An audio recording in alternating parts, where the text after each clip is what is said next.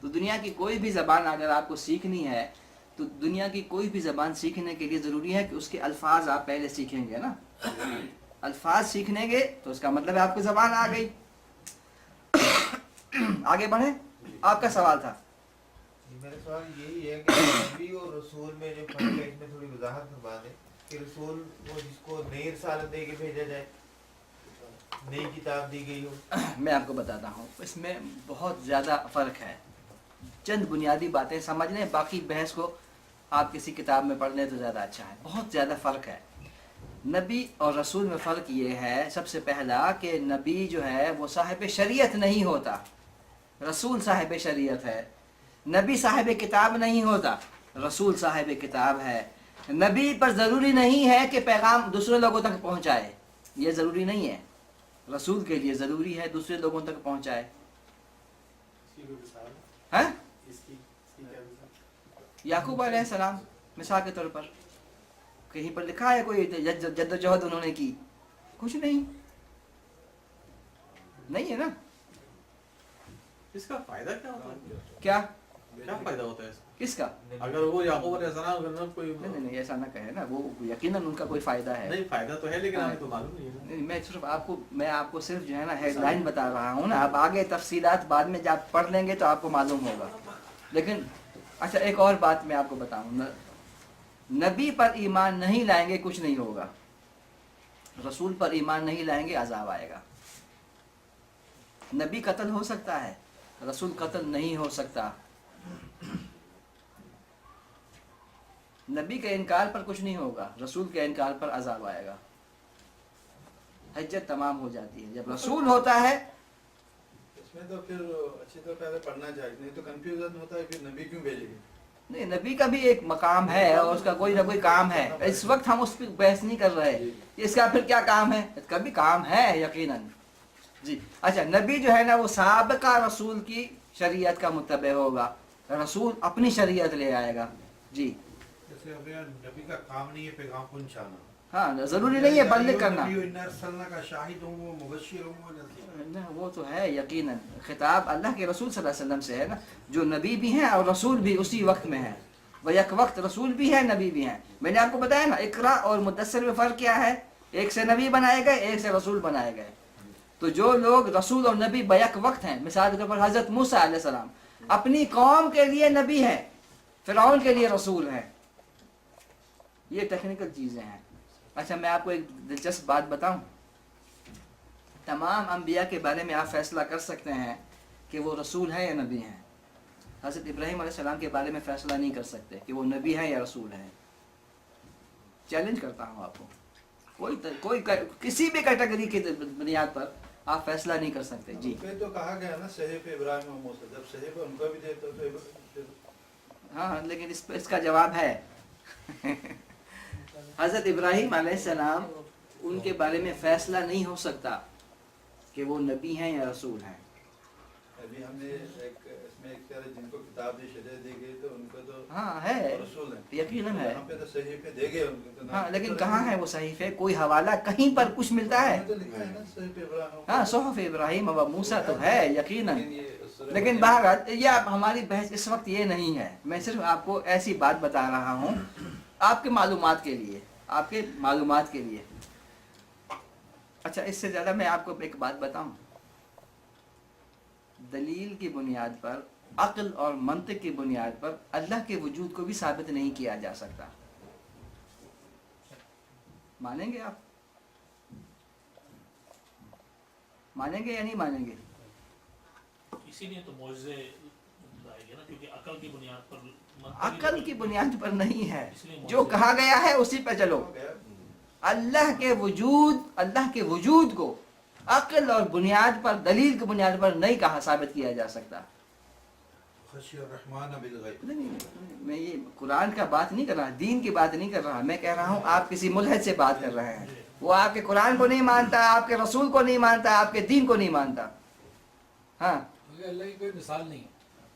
لا یا شیخ, میں کہہ رہا ہوں آپ بات کر رہے ہیں ایسے آدمی سے, اسرائیل بھی مانتے ہیں, ایک ایسے آدمی سے جو کسی کو بھی نہیں,